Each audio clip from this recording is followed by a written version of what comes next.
우리 함께 찬송가 415장 함께 찬송하겠습니다. 415장입니다.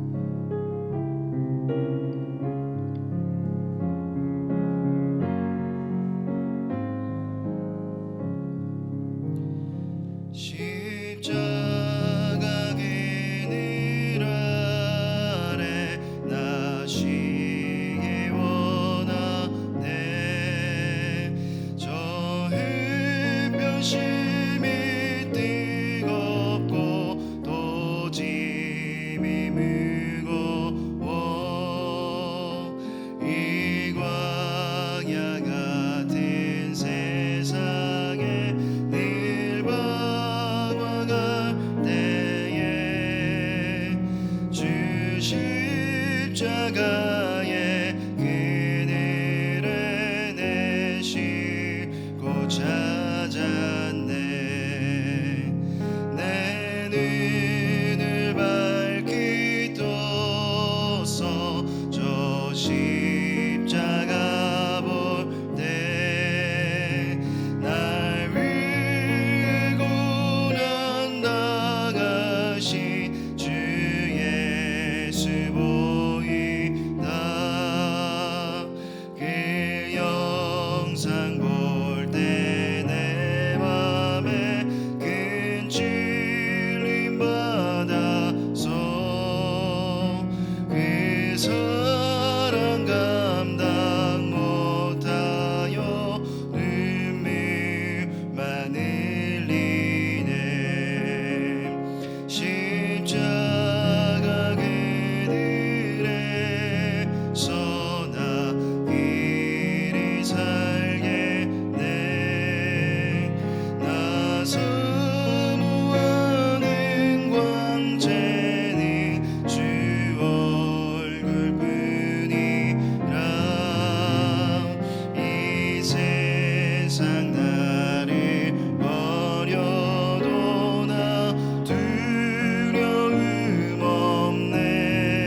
내 눈을 밝히 떠서 내 눈을 밝히 떠서 저 십자가 볼 때 날 위해 고난 당하신 주 예수 보이다. 그 영상 볼 때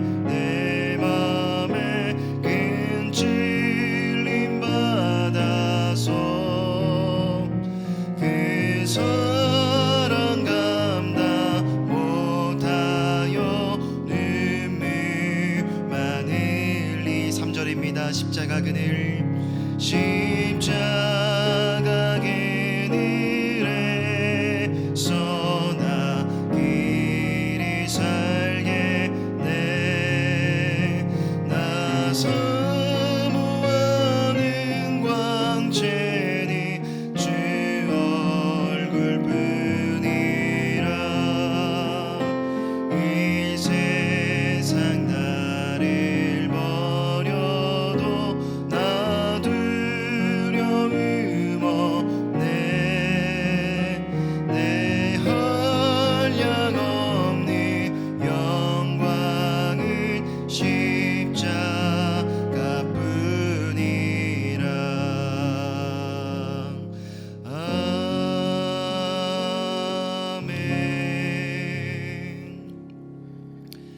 우리 마음을 주님 앞에 올려드리시면서 신앙 고백 드리겠습니다. 전능하사 천지를 만드신 하나님 아버지를 내가 믿사오며 그 외아들 우리 주 예수 그리스도를 믿사오니 이는 성령으로 잉태하사 동정녀 마리아에게 나시고 본디오 빌라도에게 고난을 받으사 십자가에 못 박혀 죽으시고 장사한 지 사흘 만에 죽은 자 가운데서 다시 살아나시며 하늘에 오르사 전능하신 하나님 우편에 앉아 계시다가 저리로서 산자와 죽은 자를 심판하러 오시리라. 성령을 믿사오며 거룩한 공예와 성도와 서로 교통하는 것과 죄를 사하여 주시는 것과 몸이 다시 사는 것과 영원히 사는 것을 믿사옵나이다. 아멘. 찬송가 428장 함께 찬송하겠습니다.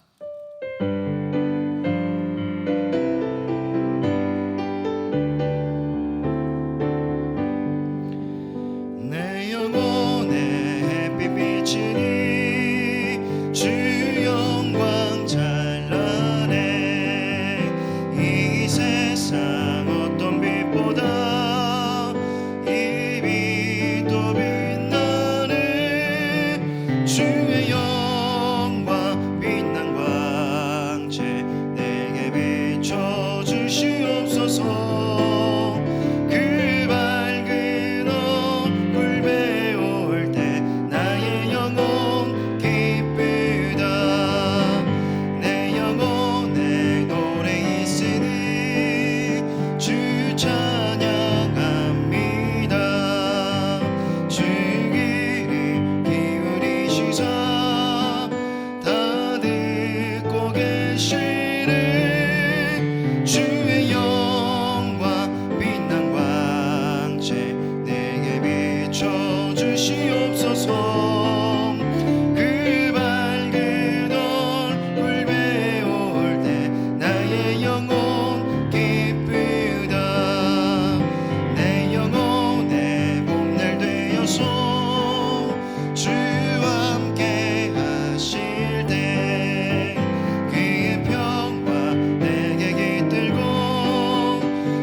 사랑과 은혜가 풍성하신 하나님, 오늘 하루 주님께서 맡겨주신 삶의 자리 가운데 성실함으로 살다가 또 예배를 사모하는 마음으로 주님 앞에 나오게 하시니 감사를 드립니다.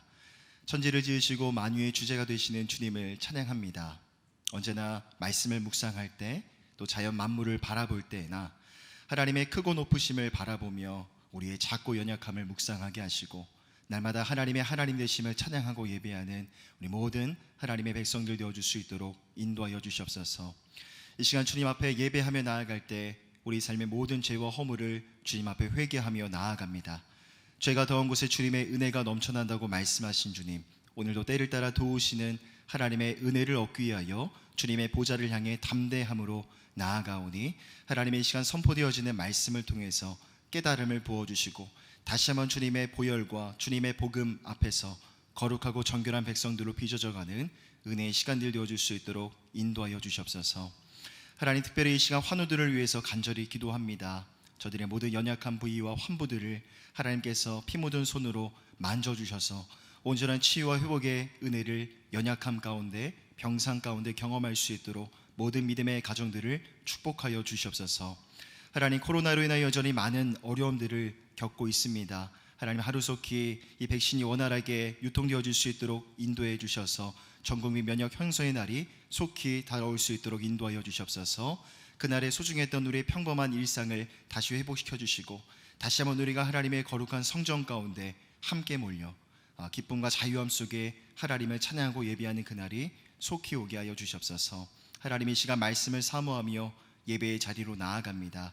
하나님, 우리 삶 가운데 필요한 말씀과 그 하늘의 지혜를 충만하게 부어주시고, 날로 하나님 말씀 앞에 겸손히 엎드리며 하나님의 임재 앞에 우리 믿음과 우리의 신앙이 자라나고 성장하며 믿음과 순종의 열매가 있는 은혜의 시간이 되어줄 수 있도록 함께하여 주시옵소서. 감사드리며 울건하신 예수 그리스도의 이름으로 간절히 기도드립니다. 아멘.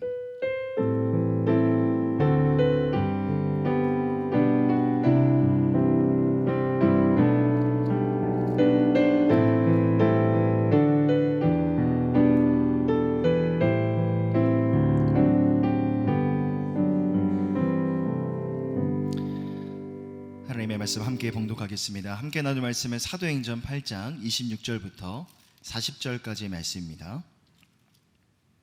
제가 갖고 있는 성경으로 신약성경 200페이지에 있습니다. 26절부터 40절까지 말씀 한 절씩 교독하겠습니다. 주의 사자가 빌립에게 말하여 이르되 일어나서 남쪽으로 향하여 예루살렘에서 가사로 내려가는 길까지 가라 하니 그 길은 광야라.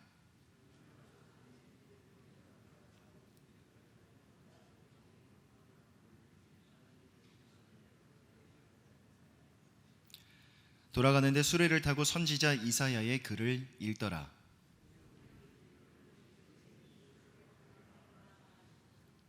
빌립이 달려가서 선지자 이사야의 글 읽는 것을 듣고 말하되 읽는 것을 깨닫느냐?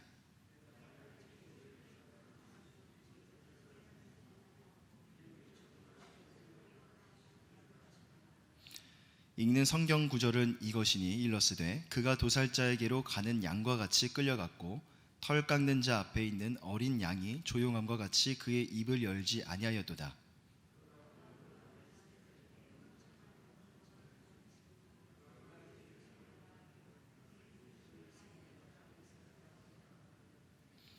그 내시가 빌립에게 말하되 청컨대 내가 묻노니 선지자가 이 말한 것이 누구를 가리킴이냐? 자기를 가리킴이냐 타인을 가리킴이냐?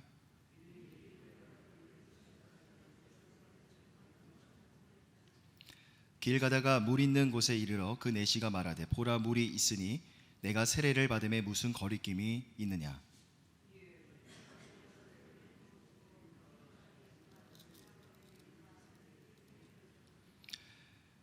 도리물에서 올라올새 주의 영이 빌립을 이끌어간지라. 내시는 기쁘게 길을 가므로 그를 다시 보지 못하니라. 빌립은 아소도에 나타나 여러 성을 지나다니며 복음을 전하고 가이사랴에 이르니라. 아멘. 교회 공동의 기도 제목을 올려드리시면서 함께 기도하겠습니다. 첫째로 온 성도들이 사랑방 모임에서 따스한 돌봄과 기도 응답을 기쁨으로 누리게 하소서. 둘째로 러시아 연해주의 최기영 이옥신 선교사와 박주남 정영자 선교사를 성령의 권능으로 붙드시고 화평의 열매를 풍성히 맺게 하소서. 마지막 세 번째로 주님의 자비하심으로 코로나 예방 백신 도입이 형통해서 전국민 면역 형성의 날이 속히 오게 하소서. 세 가지 기도 제목 올려드리시면서 함께 마음 다하여 기도하겠습니다. 사랑의 하나님 아버지, 오늘 하루 주님의 은혜 가운데 살다가 오늘도 하나님의 은혜를 사모하며 한순간도 주님의 은혜가 아니며 살 수가 없음을 아버지, 그런 우리 연약한 존재임을 겸손히 고백하며 예배의 자리로 인도해 주시니 감사를 드립니다. 하나님 말씀을 통해서 하늘의 지혜를 부어주시고 깨달음을 우리 가운데 주셔서 그 말씀을 붙들고 힘과 능력 안에 살아가는 우리의 삶이 되어줄 수 있도록 붙들어 주시옵소서.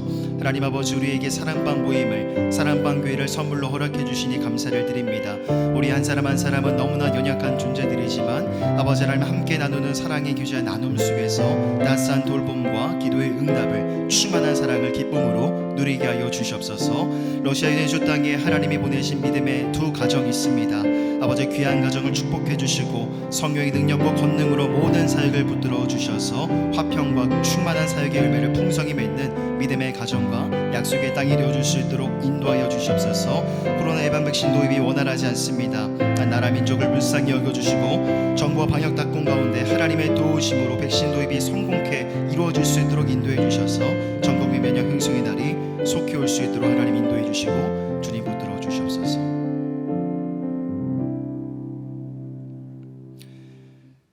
존귀하신 하나님, 우리 삶의 환난과 어둠 속에서도 날마다 빛을 비춰주시고 나아갈 길을 열어주시며 은혜를 내려주시는 하나님의 놀라우신 능력과 권능을 찬양합니다.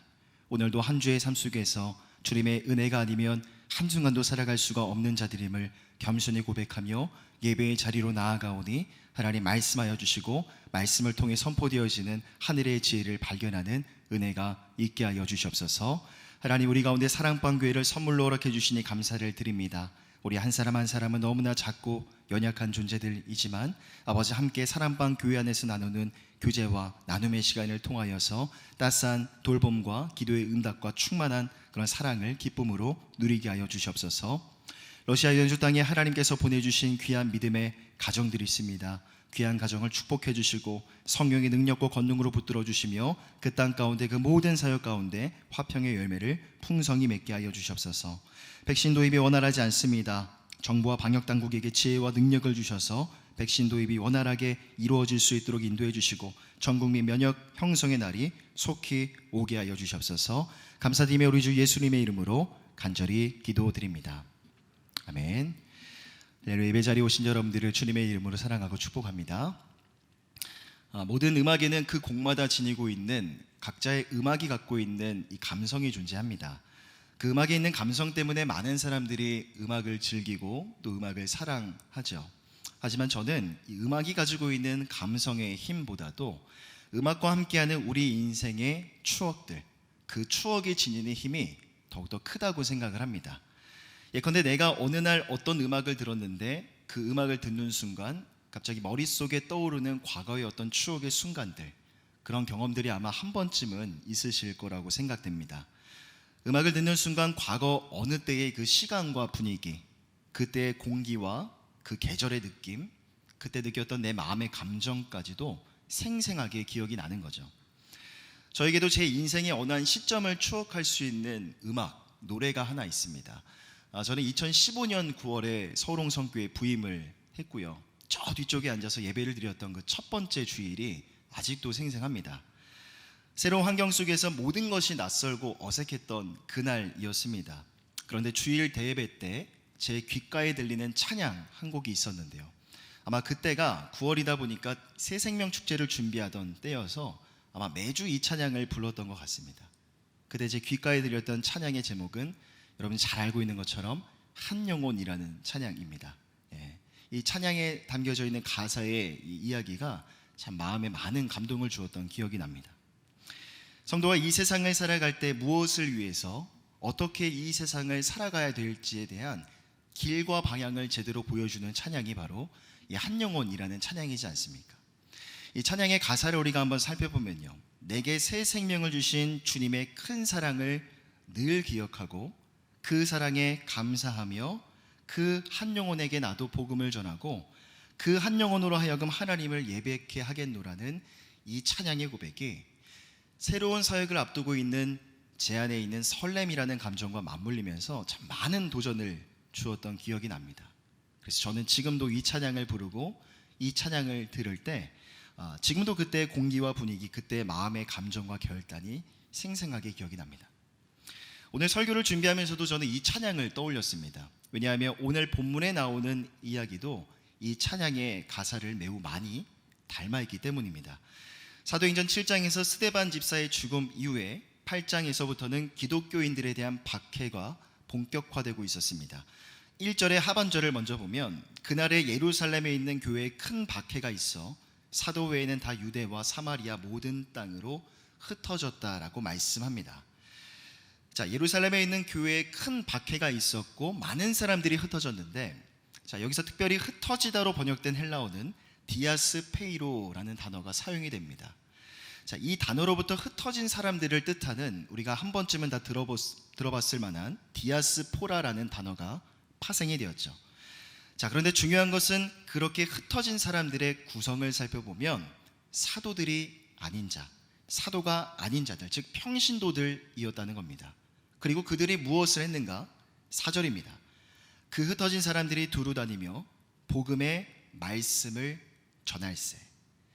자, 물론 본문에서는 평신도 어느 누가 몇 명이나 되는 사람들이 구체적으로 어디로 가서 복음을 전했는지에 대해서는 구체적으로 설명하고 있지는 않습니다. 하지만 이어지는 5절을 보면 그 평신도 중에 한 사람의 이름이 나오죠. 그 사람은 빌립이었습니다. 빌립이 사마리아 성에 내려가 그리스도를 백성에게 전파하니. 자, 사도행전 6장을 거슬러 올라가 보면 예루살렘 교회는 7명의 집사들을 안수하여 세운 바가 있습니다. 빌립도 그때 세워진 7명의 집사들 중에 한 사람이었는데요. 자, 빌립은 정통 히브리파 유대인, 골수 유대인은 아니었고요, 헬라파 유대인이었습니다. 자, 특별히 이 빌립이 헬라파 유대인이었다는 점이 복음의 확장에 있어서 어떠한 영향을 미쳤는가는요, 잠시 뒤에 조금 더 자세히 살펴보기로 하고, 자, 어찌되었든 스데반 집사의 순교 이후 교회에 많은 핍박이 있었는데 그 위에 많은 사람들이 흩어져 복음을 전했습니다. 그리고 사도행전 8장에서는 그 무리들 중에 한 사람인 빌립의 삶, 빌립의 여정을 조명하고 있습니다. 오늘 본문의 내용은 그렇게 흩어진 자 중에 한 사람이었던 빌립이 복음을 전하다가 광야에서 겪었던 한 사건, 광야에서 만난 한 사람과의 이야기를 다루고 있는데, 먼저 8장의 전체적인 내용과 맥락을 먼저 살펴보기로 원합니다. 본문의 5절을 보면 빌립이 사마리아 성에 내려가 그리스도를 백성에게 전파하니라고 말합니다. 빌립은 사마리아를 중심으로 복음을 전했었는데, 당시 유대와 사마리아의 관계는요, 사이가 매우 좋지 않았습니다. 가까이 할 수가 없는, 서로 상종하지를 않는 그런 관계였습니다. 어느 정도였냐면 유대인들에게 있어서 사마리아 사람들의 존재는 개와 돼지 취급을 받는 인간 이하의 수준일 정도였습니다. 그 이유가 무엇인가? 과거 이스라엘의 북왕국이 아수르에 의해서 패망할 당시까지 거슬러 올라가야 되는데, 주전 722년 아수르가 사마리아를 점령했고 사마리아 땅에는 많은 이방인들이 들어와 살게 되었습니다. 그리고 이때 생겨난 것이 바로 유대인과 이방인의 혼혈족인 사마리아인들이었죠. 이 당시 사마리아를 아수르에 쉽게 녹아들게 하려고 했던 아수르가 펼쳤던 주도했던 일종의 동화 정책이었는데요.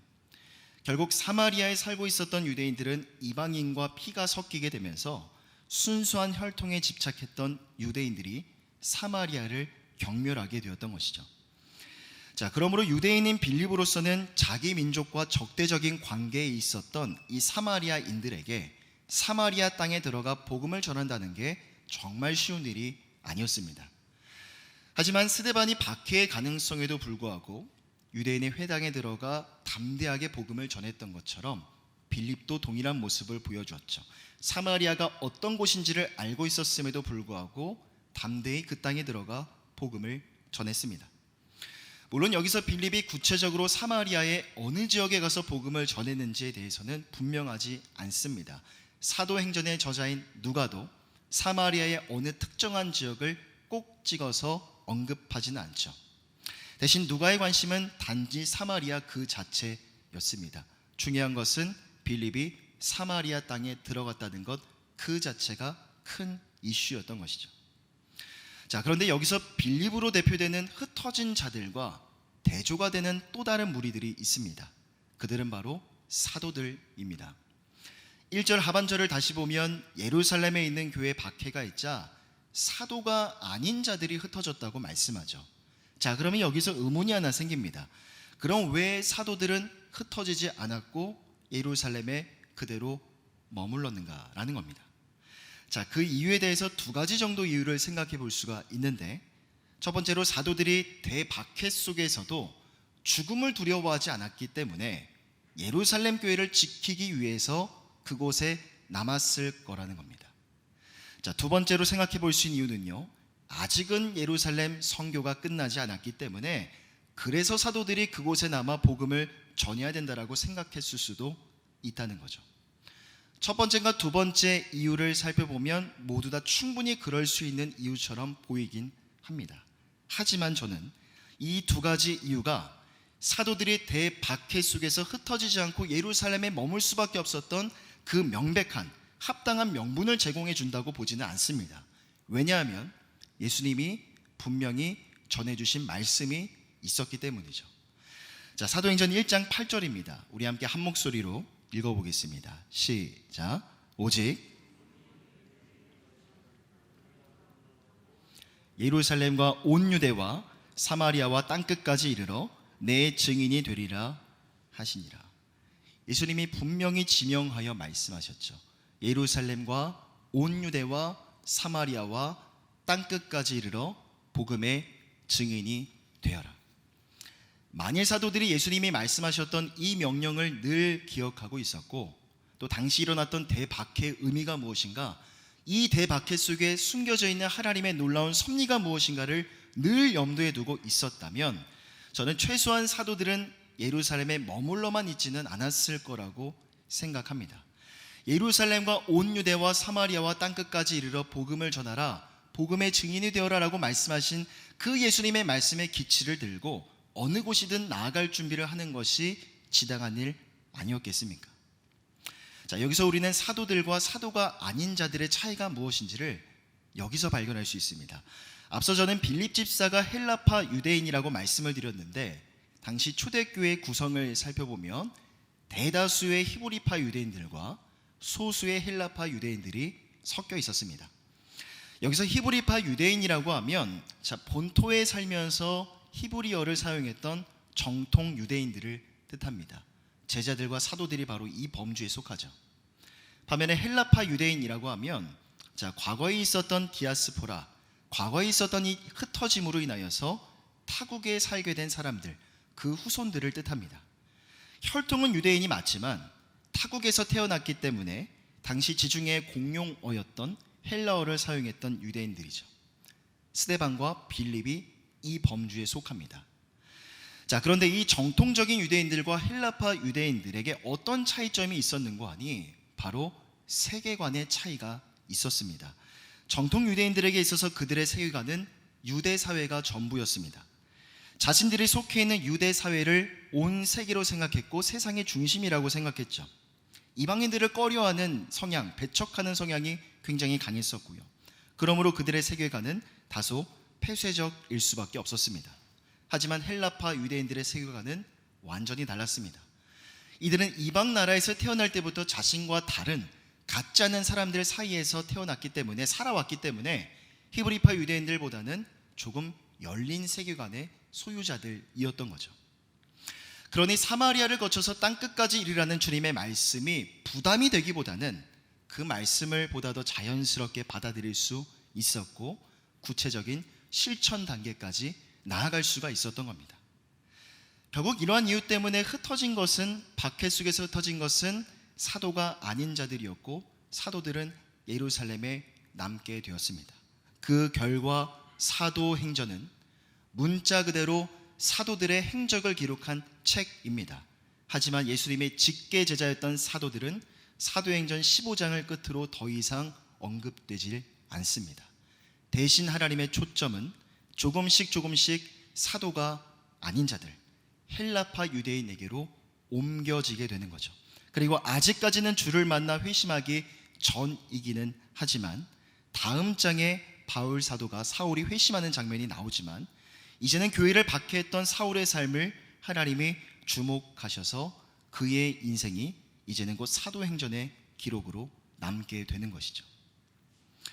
계속해서 8장의 전체적인 내용을 살펴보면 빌립은 사마리아 지역에서 전도 활동을 이어갑니다. 7절을 보니까 많은 사람에게 붙었던 더러운 귀신들이 떠나가고 많은 중풍병자와 못 걷는 사람이 나았다고 말씀합니다.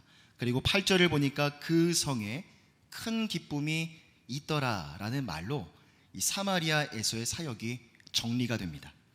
자, 여기서 말하는 기쁨이라는 것은요, 원어로 카라라는 헬라어가 사용이 되었는데요, 일시적이고 찰나의 기쁨을 뜻하는 게 아닙니다. 주님의 은혜로 인하여 일어나는 본질적이고도 지속적인 기쁨을 뜻하죠. 만일 사마리아의 병자들이 단순히 몸이 나은 것만을 가지고 기뻐했다면 그 기쁨은 진정한 기쁨이라고 말할 수가 없습니다. 왜냐하면 연약한 인간의 몸은 자주 병이 들고 자주 망가지기 때문이죠. 몸의 상태에 따라 마음이 기쁠 수 있고 기쁨이 떠나갈 수 있다면 그것을 어찌 진정한 기쁨이라고 말할 수 있겠습니까? 하지만 성경에서 귀신들이 나가고 병자가 고침을 받는 사건에는요, 동일하게 항상 이어지는 패턴이 있습니다. 자, 예를 들면 마태복음 10장 7절과 8절의 말씀입니다. 가면서 전파하여 말하되 천국이 가까이 왔다 하고 병든 자를 고치며 죽은 자를 살리며 나병 환자를 깨끗하게 하며 귀신을 쫓아내되 너희가 거저 받았으니 거저 주라. 또 하나의 사례가 되는 말씀을 찾아보겠습니다. 마태복음 11장 5절입니다. 맹인이 보며 못 걷는 사람이 걸으며 나병 환자가 깨끗함을 받으며 못 듣는 자가 들으며 죽은 자가 살아나며 가난한 자에게 복음이 전파된다 하라. 죽은 자가 살아나고 병든 자가 고침을 받는 기사에 뒤따르는 부연 설명이 있습니다. 첨부가 되는 부연 설명이 있죠. 병든 자가 고침을 받고 죽은 자가 살아가는 곳에 복음이 전파가 되고 그곳에 하나님의 나라가, 천국이 임하는 동일한 패턴을 우리는 발견할 수 있습니다. 멸시와 천대가 가득했던 땅이 사마리아 땅이었고요. 유대인들조차 그 땅을 밟는 것을 본인 자신에게 허락할 수가 없어 애둘러 다니기까지 했던 땅이 바로 사마리아 땅이었으니 그 땅에 얼마나 많은 한과 서름이 서려 있었겠습니까? 하지만 그곳에 복음이 전파되었고 복음이 선포되면서 한과 서름이 가득했던 땅이 기쁨의 땅으로 변화되었던 겁니다. 자, 그리고 이 사마리아에서 빌립은 매우 재미있는 사람 한 사람을 만나게 됩니다. 자, 9절을 보면 자칭 큰 자라 하는 비범한 능력을 가진 마술사 시몬이라는 사람이 나옵니다. 빌립이 사마리아에서 활발하게 복음을 전하면서 여러 가지 이적을 일으키자 많은 사람들이 빌립에게 관심을 가졌습니다.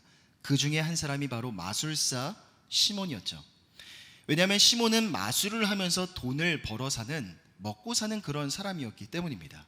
18절과 19절을 보니까 시몬은 성령의 능력을 잘못 오해합니다. 돈을 주고서라도 그 권능을 살 수 있느냐? 빌립에게 질문을 하죠. 이것이 그의 한계였습니다. 결국 시몬은 사마리아 땅의 변화를 보기 위해서 그곳을 방문한 베드로에게 준엄한 책망을 듣게 되죠. 20절입니다. 베드로가 이르되 네가 하나님의 선물을 돈 주고 살 줄로 생각하였으니 내 은과 내가 함께 망할지어다. 자, 그리고 나서 오늘 본문이 나옵니다.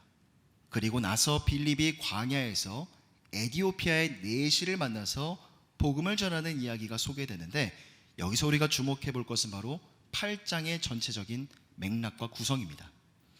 자, 바로 이 어리석은 시몬과 관련된 이야기가 앞에서 빌립이 사마리아를 방문해서 그곳에 복음을 전하자 그곳에 기쁨이 있는 땅으로 변화된 이야기와 그리고 에디오피아의 내시를 만나는 이야기 사이 그 중간에 끼어 있다는 겁니다. 아무도 사도행전의 저자인 누가의 의도적인 배치로 볼 수가 있는데, 누가는 8장에 나오는 등장인물들과 사건들을 서로 대조하는 방법을 통해서 중요한 어떤 메시지를 전해주는 것 같습니다. 먼저 대조가 되는 건 빌립과 시몬이 대조가 되고요. 또 한 가지 대조되는 것은 사마리아 사람들과 시몬의 모습이 대조되고 있습니다. 빌립은 성령의 권능에 따라 사역하는 사람이었지만 시몬은 성령의 능력을 오해한 사람이었죠. 사마리아 사람들은 복음을 받아들였고 참된 믿음을 지녀 그 땅에 큰 기쁨이 임했지만 시몬은 이적만을 쫓다가 오히려 베드로에게 네가 망하게 될 것이다 라는 책망을 듣게 됩니다. 8장의 마지막 단락에 나오는 에디오피아 내시의 경우, 오늘 함께 우리가 읽은 본문에 나오는 내시의 경우도 앞서 소개된 시몬, 마술사 시몬과는 완전히 대조가 되는 사람입니다. 빌립은 광야에서 내시를 만나 그에게 복음을 전해 주었는데, 내시는 앞서 마술사 시몬과는 전혀 다른 모습으로 복음을 듣고 변화되어진 그리스도인의 전형을 보여주고 있습니다. 자, 26절을 보면 주의 사자가 빌립에게 나타나서 남쪽으로 향하여 예루살렘에서 가사로 내려가는 길까지 가라고 지시합니다. 그리고 그 길은 광야였습니다. 광야. 빌립은 그대로 순종했고 27절을 보니까 그 광야에서 에디오피아 여왕 간다게의 국고를 맡은 관리 내시를 만나게 되죠. 자, 구약에서는 에디오피아를 스바라고 부르곤 했었는데, 자, 솔로몬 시대에 등장하는 스바 여왕이 바로 여기 나오는 에디오피아의 여왕이었습니다. 27절의 하반절을 보니까 내시가 예배하러 예루살렘에 왔다고 말씀하는데, 아마도 이 내시는 유대의 절기를 맞이하여서 성전에 예물을 드리러 왔던 것으로 보여집니다. 자, 그런데 여기서 또 한 가지 의문이 생기죠. 어떻게 내시가 이방인이 유대의 절기를 알 수 있었고 예배하기 위해서 예루살렘을 다녀갈 수가 있었는가라는 겁니다. 자, 솔로몬 시대를 우리가 다시 거슬러 올라가 보면 스바 여왕, 즉 에디오피아 여왕이 엄청나게 많은 보물을 가지고, 선물을 가지고 예루살렘을 방문한 적이 있었습니다. 학자들의 문헌에 따르면 이때부터 에디오피아에서 하나님을 경배하러 오는 이방의 순례자들의 발걸음이 전해졌다라고 이어지고 있습니다. 오늘 본문에 나오는 내시도 아마 그러한 사람들, 그런 무리들 중에 한 사람이었을 거라고 추정해 볼 수가 있죠. 그리고 28절을 보면 돌아가는데 수레를 타고 선지자 이사야의 글을 읽더라. 내시가 수레를 타고 돌아가던 길에 그가 뭔가를 읽고 있었는데 그게 이사야서였다는 겁니다. 아마도 내시는 예루살렘에서 이사야서 두루마리를 얻었을 것이고 돌아가는 길에 그것을 읽었던 겁니다. 특별히 여기서 주목할 것은 읽더라라는 단어입니다. 시상을 보니까 미완료 시상으로 되어 있죠. 즉 그가 상당히 오랫동안 심취하고 집중해서 이사야서를 읽고 있었다는 의미로 해석할 수가 있죠. 그리고 그렇게 집중해서 이사야서를 읽고 있다가 빌립을 만나게 됐던 겁니다. 29절을 보니까 성령이 빌립에게 그 수레로 가까이 나아가라 말씀합니다. 빌립이 내시에게 다가가 질문합니다. 네가 지금 읽고 있는 것을 깨달을 수가 있느냐? 내시가 대답합니다. 31절을 보면 지도해 주는 사람이 없으니 어찌 깨달을 수 있느냐? 특별히 여기서 내시가 읽고 있었던 이사야서의 부분은 53장이었던 것으로 보여집니다. 왜냐하면 32절과 33절에서 내시가 빌립에게 묻는 질문 속에 나오는 이 사람이 바로 이사야 선지자가 예언했던 예수 그리스도이기 때문이죠. 34절을 보면 내시가 빌립에게 질문합니다. 여기서 이사야가 말하는 사람이 이사야 자신을 말하는 건가? 아니면 또 다른 사람을 가리키는 것인가? 이 질문을 보아하니 내시가 이사야서를 읽고는 있었지만 아마도 이사야서의 구속사적인 의미는 전혀 모르고 있었던 것으로 보입니다. 빌립은 내시의 질문에 응대했고 복음을 전합니다. 35절입니다. 빌립이 입을 열어 이 글에서 시작하여 예수를 가르쳐 복음을 전하니. 그렇게 빌립은 내시가 타고 있었던 수레에 같이 올라 앉았고 본격적으로 이사야 53장의 말씀을 가지고 복음을 전했습니다. 그리고 두 사람은 헤어지게 되어서 각자의 길을 가게 되었는데 전승에 따르면 내시는 에디오피아 땅으로 가서 주님의 복음을 많은 사람들에게 전했고 심지어는 에디오피아의 여왕까지도 믿게 했다고 전해지고 있습니다. 자, 그리고 마지막 40절을 보면 빌립은 아소도에 나타나 여러 성을 지나다니며 복음을 전하고 가이사라에 이르렀다고 말씀합니다. 자, 그 이후에 빌립도 아소도라는 지역에 나타나 여러 곳을 다니며 복음을 전했고요. 그 이후에 빌립의 이름은 더 이상 거론이 되지 않았습니다. 자, 그러다가 사도행전 21장을 보니까 거기에서 다시 빌립의 이름이 등장하게 되는데, 자, 이때는 시간적으로 보면 약 20여 년 정도가 흐른 뒤였습니다. 자, 20년이 지난 후에 빌립에 대해서 성경은 어떻게 소개하고 있는지 주의해서 한번 살펴보겠습니다. 사도행전 21장 8절과 9절입니다. 함께 읽어보겠습니다. 시작. 이튿날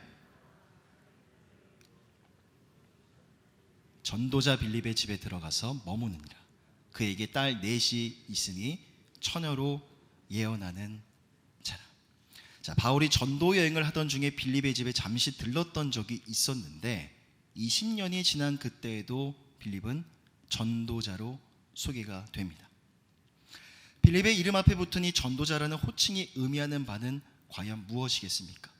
예루살렘 교회에 큰 박해가 있어 많은 사람들이 흩어졌었는데 그렇게 흩어진 자 중에 한 사람이 빌립이었는데 20여 년이 지난 후에도 그는 전도자였다는 겁니다. 전도자로 복음의 산증인으로 일평생을 그렇게 살아왔다는 거죠.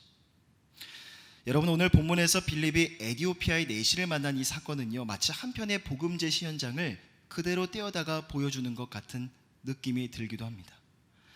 오늘 본문에서 빌립이 내시를 만나서 말씀으로 그리스도를 제시하고 함께 복음으로 대화를 나누면서 세례까지도 그에게 주게 되는데 사실 이보다 더 완벽하고 성공적인 전도의 사례는 어디 있겠습니까? 먼저 빌립과 에디오피아의 내시, 이 두 사람의 모습 속에서 우리가 발견할 수 있는 전도에 관한 매우 중요한 교훈이 있습니다. 바로 전도하는 자리, 전도하는 시간 가운데 바로 우리 주 성령 하나님께서 우리와 함께 하신다는 겁니다. 빌립이 사마리아에서 전도를 마치고 광야로 그를 이끈 것은 바로 주의 사자였습니다. 그리고 이사야서를 읽고 있는 내시의 수레로 가까이 나아가라 말씀하신 것도 성령이었죠. 그리고 입을 열어 내시에게 복음을 가르치게 한 것도 성령 하나님이셨습니다. 내시의 경우도 동일하죠. 사실 예수 그리스도를 모르는 사람이 한 번도 들어본 적 없는 사람이 본문의 이 구절을 이해하고 해석한다는 것은 정말 쉬운 일이 아닙니다. 그런데 내시가 특별히 이사야 53장을 읽으면서 고난받는 이의 정체에 대해서 의문을 가졌다는 것은 즉 성령이 그의 마음을 만지셨기 때문이라는 것밖에는 도무지 설명할 길이 없는 것이죠. 내시 스스로가 빌립에게 자청하여 나에게 세례를 베풀어 달라 말할 수 있었던 것도 성령이 그의 마음을 만지셨기 때문입니다. 결국 종합해보면 성령은 전도의 현장에 언제나 함께 하십니다.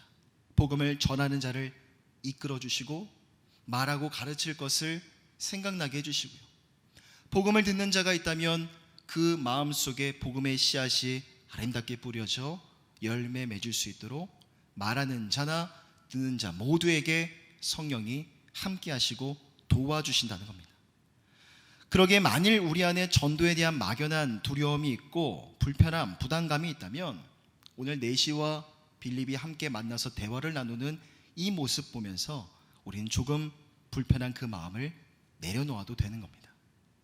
대신 더 많은 시간 기도를 하면서 전도를 준비해야 되고, 불편한 마음이 비워진 그 자리 가운데 더욱더 겸손한 마음으로, 성령을 의지하는 마음으로 그 비워진 자리를 채워가야 하는 것이죠.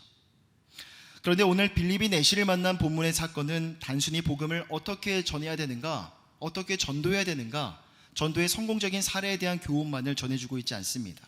조금 더 포괄적이고 광범위한 맥락 속에서 빌립의 이야기, 그의 여정을 들여다본다면 그의 인생이 처음이 어떻게 시작이 되었고 그의 인생의 마지막이 어떻게 끝이 나는지를 우리는 주목해 봐야 합니다. 사도행전 8장에서는 빌립을 박해로 인해 흩어진 평범한 자들 중에 한 사람으로 소개가 되죠. 하지만 사도행전 21장에서는 앞서 살펴봤던 것처럼 정확하게 빌립을 지목하여 전도자 빌립이라고 지칭하고 있습니다. 빌립이 언제 어디서 죽게 되었는지 성경은 말씀하고 있지 않습니다. 하지만 그에게는 딸이 4명이나 있었고 그 딸들이 장성하여서 하나님께 예언하는 은사를 받아 사역했던 것을 보았을 때 그때는 아마도 그의 인생의 말미이지 않았을까 생각해 볼 수 있습니다. 그리고 그의 이름 앞에 붙었던 전도자라는 타이틀은 우리에게 주는 매우 중요한 교훈이 있죠. 바로 빌립이 한평생 전도자로 그의 삶을 살았던 것처럼 우리 또한 한평생 전도자로 부름을 받았으니 한평생 전도자로 우리에게 맡겨진 삶의 시간들을 살아가야 한다는 것입니다. 여러분, 우리가 그리스도인으로 이 세상을 살아간다는 것은 내가 하고 싶은 일을 하면서 사는 것이 아니라 내가 해야 될 것을 알고 그것을 행하는 삶이라고 정의할 수 있습니다. 그리고 너무나 중요한 건 내가 하고 싶은 것과 해야 될 일을 구분하는 그 절대적인 기준과 동기는 바로 하나님의 말씀이라는 거죠. 만일 내가 신앙생활을 하면서도 내가 하고 싶은 것만 하며 살다 보면 결코 하나님이 기뻐하시는 삶, 하나님이 원하시는 인생을 살 수가 없습니다. 그러한 인생 가운데 어떠한 성장이나 어떠한 진보도 기대할 수가 없겠죠. 그리스도인이란 하나님의 말씀 앞에 나아가 그 말씀에 순종하여서 그 말씀 가운데 내가 해야 될 일이 무엇인가를 발견하는 겁니다. 그리고 그 일이 맞는 일, 옳은 일이다라고 판단이 되면 그곳에 내 삶을 기꺼이 내어 맡기는 사람을 그리스도인이라 지칭합니다. 물론 내가 하고 싶은 일이 아니라 해야 될 일을 하기 위해서는 거기에는 더 많은 나의 결단과 나의 시간과 나의 의지가 필요하기 때문에 그 일을 하는 것이 결코 쉬운 일은 아닐 겁니다. 그러나 말씀 가운데 내가 해야 될 것들을 발견하고 그것에 내 삶을 던졌을 때 이것 때문이었구나, 이것이구나라는 것을 깨닫고 발견하게 되는 거죠. 그리고 그 깨달음 속에서 성령의 인도하심에 따라 내가 해야 될 또 다른 일들을 발견하고 찾고 탐색해 나아가는 것이 여러분 건전한, 건강한 그리스도인의 삶의 모습이 아니겠습니까? 빌립의 삶을 보십시오. 예루살렘과 온 유대와 사마리아와 땅끝까지 이르러 복음을 전하라는 예수님의 말씀이 있었고 그 말씀 속에서 내가 해야 될 일이 무엇인가를 발견했던 겁니다. 빌립이 어린아이도 아니었고 다 큰 성인이 원수와도 같았던 사마리아인들과의 관계를 왜 몰랐겠습니까? 그 땅에 제 발로 순순히 걸어 들어가면 혹독한 비난과 조롱을 받을 것을 그가 왜 몰랐겠습니까? 만일 빌립이 하고 싶은 일만 하는 그런 사람이었다면 왜 그 땅에 들어갔겠습니까? 예루살렘 교회가 핍박을 받아 많은 사람들이 흩어졌을 때 가장 먼저 자신의 몸을 숨기고 안식할 곳을 찾는 것이 당연한 일이었을 겁니다. 구태여 이곳저곳을 돌아다니며 스스로가 위험에 빠질 이유, 필요가 있었을까요? 하지만 그가 결단과 내면의 의지를 가지고 사마리아를 찾았던 것은, 그리고 사마리아 전도를 마치고 26절에서도 광야로 가라는 주님의 말씀에 순종할 수 있었던 것은 자신이 해야 될 일이 무엇인지 그는 알고 있었기 때문입니다. 그리고 그 일의 결과 빌립은 놀라운 영적인 경험을 했던 것이죠. 짐승처럼 여겼던 사마리아인들이 예수를 믿었고 그들이 자발적으로 세례를 받겠다고 이야기합니다. 또한 예상치 못한 곳에서 만났던 에디오피아의 내시 또한 예수를 믿었고 그를 통해서 또 다른 이방 지역 가운데 복음이 전해지는 기초가 놓이게 되었던 것이죠. 해야 될 일을 하지 않았더라면 절대로 알 수가 없었던, 정말로 한순간도 맛볼 수가 없었던 그 소중한 영적인 경험, 그 해야 될 일을 감당하면서 그는 경험하게 되었던 겁니다. 여러분, 우리의 삶에도 빌립과 동일하게 우리가 해야 될 일들이 존재합니다. 그것은 바로 내가 살아가는 내 삶의 자리에서 전도자로 살아가는 겁니다. 전도자로 부름받았다는 사실을 인정하고 내가 살아가는 삶의 모든 시간들이 복음을 증거하는 삶의 여정이라는 사실을 한순간도 잊어버리지 않는 것입니다. 만일 그러한 인식이 없이 우리가 이 세상을 살아가다 보면 결국 우리의 삶도 세상 어느 사람과 동일하게 평범한 삶으로 전락할 수밖에 없을 겁니다. 정말로 내가 해야 될 일이 무엇인지 알지 모른 채 내 육신이 원하고 하고 싶은 일만 찾아다니는, 세상과 똑같은 기준과 가치관으로 똑같은 고민을 하고 똑같은 시상 속에 매몰되어 그렇게 살아가게 될 것입니다. 그러나 오늘 나의 삶이 전도자로 부름받았다는 사실을 분명히 인식할 수 있다면 그 안에서 경험되어지는 너무나 소중한 영적인 경험들이 있습니다. 빌립의 삶을 보십시오. 그가 사마리아에 갔을 때, 광야에 나에 갔을 때 어떠한 것도 그에게 보장된 것이 없었습니다. 하지만 그곳에서 그의 삶을 세밀하게 인도하시고 이끄시는 하나님의 손길을 그는 경험했던 것이죠. 오늘 본문의 말씀만 봐도 하나님께서 빌립의 삶을 일관된 패턴으로 이끌어 가시는 것을 볼 수가 있습니다. 주의 사자와 주의 영으로 표현되는 하나님께서 어느 길로 가라, 이리로 가라, 가까이 나아오라, 구체적이고 섬세하게 빌립의 삶을 이끌어 가시는 것을 알 수가 있죠. 그리고 그의 삶을 통해서 누군가의 삶이 변화되어지고 달라지는 것들을 전도자로 결단하고 전도자로 헌신한 우리의 삶의 자리에서도 우리는 반드시 동일하게 경험하게 될 것입니다.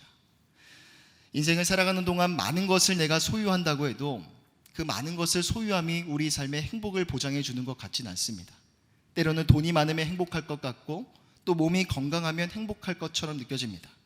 하지만 그것은 절대적인 행복의 조건이 될 수가 없습니다. 왜냐하면 돈과 물질, 우리 몸의 상태, 육신의 건강은 영원한 것이 아니기 때문이죠. 그러나 나를 통해서 누군가의 삶이 변화될 수가 있다면, 내가 돈이 많든 적든, 내 몸이 건강하든 건강하지 않든 나를 통해서 누군가의 삶이 더 나아지고 내가 전하는 복음의 메시지를 통해서 그의 삶이 더욱더 윤택해질 수 있다면, 여러분, 그것이 전도자로 살아가면서 느낄 수 있는 가장 큰 행복이자 보람이지 않겠습니까? 그것은 저 하나님의 나라, 저 천국을 소유한 자가 삶 속에서 갖는 가장 귀하고 중요한 인생의 가치이자 철학일 것입니다. 최근 우리가 자주 부르는 찬양 중에서 행복이라는 찬양이 있습니다. 이 찬양의 가사를 보면 이런 가사가 있죠. 우리 가사를 한번 천천히 읽어보겠습니다. 시작. 가진 것이 적어도 감사하며 사는 삶, 내게 주신 작은 힘 나눠주며 사는 삶, 이것이 나의 삶의 행복이라. 여러분, 이 찬양에서 말하는 이 삶이 우리의 삶이었으면 좋겠고, 이 행복을 향한 우리 삶의 고백, 이 아름다운 고백이 여러분 삶의 고백이 되셨으면 좋겠습니다. 저도 사역을 하면서 간혹 이런 생각을 종종 합니다. 내가 지금 걸어가고 있는 이 길이 맞는 길인가? 목회자로 살아가고 있는데 만일 내가 이 일을 하지 않았더라면 어디서 어떤 일을 하며 살아가고 있었을까? 사역을 하면서 많은 기쁨이 있고 보람이 있지만 가끔씩 이런 터무니없는 생각, 고민들을 종종 하게 됩니다. 그럴 때 이 질문에 대한 해답을 얻기 위해서 또 한 번 저 스스로에게 질문을 던집니다. 그럼 인생을 살아가는 동안 나에게 있어서 가장 큰 행복은 무엇일까? 무엇이 마련되어지고 무엇이 있으면 나는 행복이란 감정을 느낄까? 그리고 나면 어느 정도 생각이 정리가 됩니다. 바로 나를 통해서 누군가의 삶이 변화되는 것. 내가 전한 복음의 메시지를 통해서 누군가의 삶이 이전보다 더 나아지는 것을 바라볼 때 제 안에 있는 내면의 어떤 가치가 옆에 있는 누군가에게 영향을 끼쳐서 그의 삶이 이전보다 더 긍정적인 모습으로 변화되어지는 것을 제 눈으로 목격했을 때 그때 내 마음이 가장 기쁘구나. 그때 내 마음이 정말 행복감을 느꼈고 지금도 느끼고 있구나라는 걸 캐치할 수 있을 때 생각이 정리됩니다. 아, 제대로 가고 있구나. 내가 걷고 있는 이 길이 목회자의 길, 하나님이 불러주신 그 길이 맞구나 라고 깨닫게 됩니다. 주 안에 살아가는 성도 여러분, 예루살렘에 큰 박해가 있어 많은 사람들이 이곳저곳으로 흩어졌습니다. 여기서 흩어지다라는 이 동사의 문법을 보니까요, 능동태가 아니라 수동태입니다. 다시 말하면 흩어진 사람들은 스스로의 의지를 가지고 흩어진 게 아니라 하나님께서 무리들을 흩어 놓으셨다는 겁니다. 동일합니다. 오늘 저와 여러분들의 삶의 자리 가운데 하나님께서 우리를 여러분들의 삶의 자리에 흩어 놓으셨습니다. 내가 내 의지를 가지고 내 삶을 살아가는 게 아니라요, 하나님께서 여러분들을 그곳에 보내셨고 지금 그곳에 하나님께서 그 일을 여러분들에게 맡기셨습니다. 비록 우리가 살아가는 삶의 자리와 환경은 다 다를 수 있습니다. 하지만 빌립도 그렇게 흩어진 삶의 자리에서 한평생 수고했을 때 그는 전도자였다라고 평가받았던 것처럼 동일한 은혜가 우리 안에 있었으면 좋겠습니다. 때로는 우리의 삶이 조금 힘들 수 있습니다. 때로는 우리의 삶이 조금 내 마음을 지치게 만들 수도 있죠. 하지만 부디 여러분들의 삶의 자리에서 제2, 제3의 빌립이 다 되시기를 바랍니다. 이 세상에 나를 표현하는 어떠한 수식어보다 전도자로 불리워지기를 사모하시고 전도자로 평가받으시기를 사모하시는 우리 모든 성도님들 다 되시기를 바랍니다. 또한 그렇게 전도자로 살아가는 삶의 여정 속에서 나는 부족하고 연약한 존재이지만 나를 통해 일하시는 그 하나님의 놀라우심, 나를 통해서 누군가의 삶이 아름답게 변화되어지는 것을 바라보는 것이 우리의 삶의 가장 큰 행복이노라 고백하고 그것을 행복이라 정의 내릴 수 있는 이 자리 가운데 모인 서울홍성의 모든 성도님들 다 되시기를 주님의 이름으로 간절히 부탁드립니다. 기도하겠습니다. 사랑과 은혜가 풍성하신 하나님, 예루살렘 교회에 큰 박해가 있어 많은 사람들이 흩어졌던 것처럼 하나님께서 오늘 우리의 삶의 자리 가운데 우리를 흩어 놓으셨음을 바라봅니다. 그렇게 흩어진 삶의 자리에서 한평생 전도자로 살아가기를 간절히 소망합니다. 하나님께서 우리 가운데 보여주신 그 영원한 생명, 우리 가운데 보내주신 그 충만한 은혜와 사랑을 바라보며 그것을 전하고 증거하는 데 있어서 조금도 부족함이 없는 거룩한 복음의 산증인들로 서게 하여 주시옵소서. 감사드리며 우리 주 예수 그리스도의 이름으로 간절히 기도드립니다. 아멘. 우리 함께 한 영혼 내게 새 생명 주신 찬양 함께 부르고 주신 말씀 붙들고 함께 기도하겠습니다.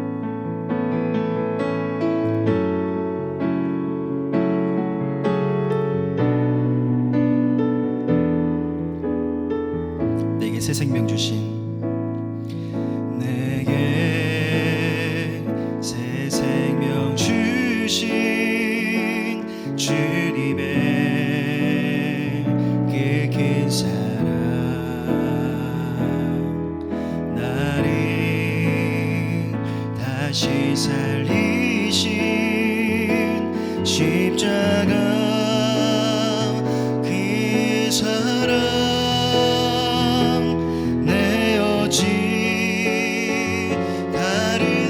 살리오 내 영혼 구원하셨으니 내 남은 모든 고통에 나와 같은 한 영혼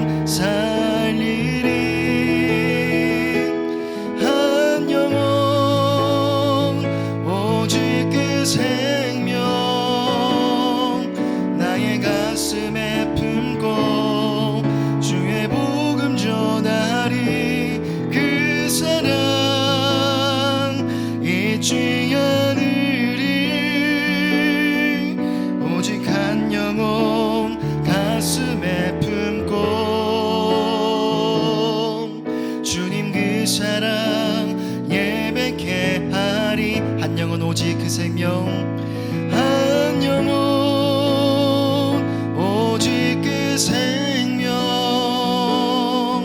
나의 가슴에 품고 주의 복음 전하리 그 사랑 잊지 않으리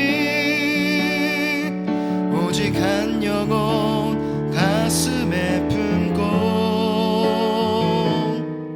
주님 그 사랑 예배케 하리.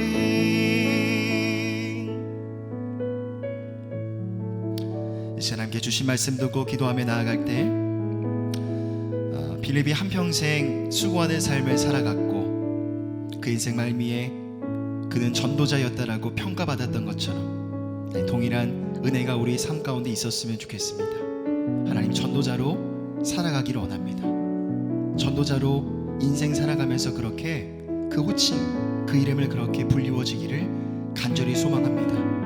예루살렘과 온 유대와 사마리아와 땅끝까지 이르러 복음의 증인이 되어라라고 말씀하신 주님, 그 주님의 명령 가운데, 그 하나님의 말씀 가운데 오늘 내가 해야 될 일이 무엇인지를 발견하게 하여 주시옵소서. 주님께서 내게 주신 그 영원한 생명, 그 큰 은혜와 사랑을 날마다 기억하며 예배하는 삶을 살아가게 하여 주시고, 또 지금도 그 생명을 알 수 없어 그 사랑과 그 은혜를 알지 못하여 고통 가운데 머물러 있는 자들이 있다면 그들에게 다가가 이것이 영원한 생명이고 이것이 영원한 사랑이라고 그들에게 전하고 증거함에 있어서 조금도 부족함이 없는 우리의 삶이 되어줄 수 있도록 인도하여 주시옵소서. 우리 마음을 주님 앞에 올려드리시면서 주신 말씀들과 함께 동성으로 기도하며 나아가겠습니다. 사랑과 은혜가 풍성하신 하나님, 아버지 하나님, 전도자가 되기를 원합니다.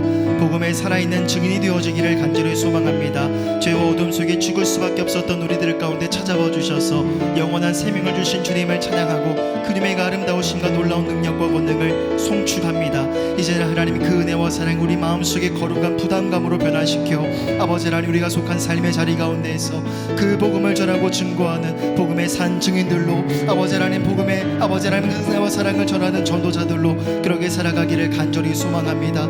그 일을 살아갈 때 아버지 그 일을 감당하며 나아갈 때 많은 어려움이 있고 많은 역경들이 있겠지만 날마다 우리 가운데 힘을 주시고 능력을 주시는 주님을 바라보며 더욱더 믿음으로 담대함으로 그 길을 걸어갈 수 있도록 하나님 인도하여 주시고 주님 붙들어 주시옵소서.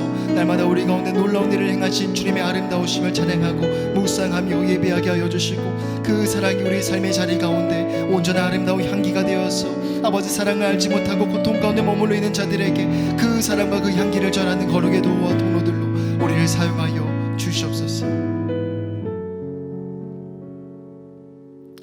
사랑과 은혜가 풍성하신 하나님, 죄와 어둠 속에 죽을 수밖에 없었던 우리들이었지만 그런 우리 인생 가운데 하나님이 찾아와 주셔서 영원한 생명을 주시고 하나님의 구원받은 백성으로 하나님의 자녀들로 우리를 삼아주시니 감사를 드립니다. 비록 우리의 삶에 많은 금과 음과 보화는 없을지라도 하나님께서 예수님을 통해 우리 가운데 부어주신 구원의 은혜와 그 사랑, 그 선물이 우리 삶의 가장 큰 은혜이자 축복임을, 가장 큰 선물임을 이 시간 선포하며 나아갑니다. 아버지 하나님, 이제는 그 은혜와 사랑을 우리 마음의 거룩한 부담감으로 변화시켜 우리가 속한 삶의 자리 가운데 하나님이 흩어주신 삶의 자리 가운데에서 그 은혜와 그 사랑과 그 영원한 생명을 전하고 증거함에 있어서 부족함이 없는 그런 인생을 살아가게 하여 주시옵소서. 빌립이 한평생 수고하여 그의 인생, 그의 삶은 전도자의 삶이었다라고 평가받았던 것처럼 하나님 동일한 은혜가 우리의 삶 가운데 임하기를 간절히 소망합니다.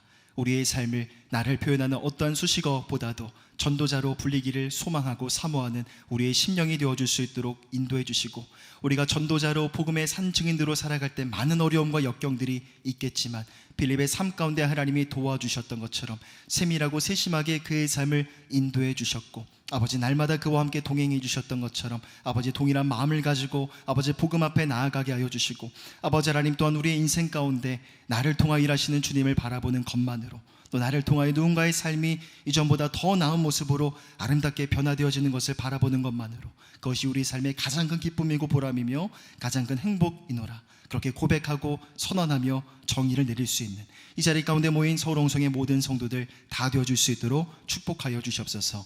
감사드리며 울고 나신 예수 그리스도의 이름으로 간절히 기도하오며, 지금은 우리 주 예수님의 은혜와 하나님의 사랑하심과 성령 하나님의 교통하심의 은혜가 오늘도 복음의 산 증인이 되어서 전도자가 되어서 우리에게 주어진 삶의 시간들을 능력과 권능으로 살아가기를 결단하고 소망하는 예수 믿는 성도들 머리 위에 이 은혜가 영원토록 함께 있을지어다. 아멘.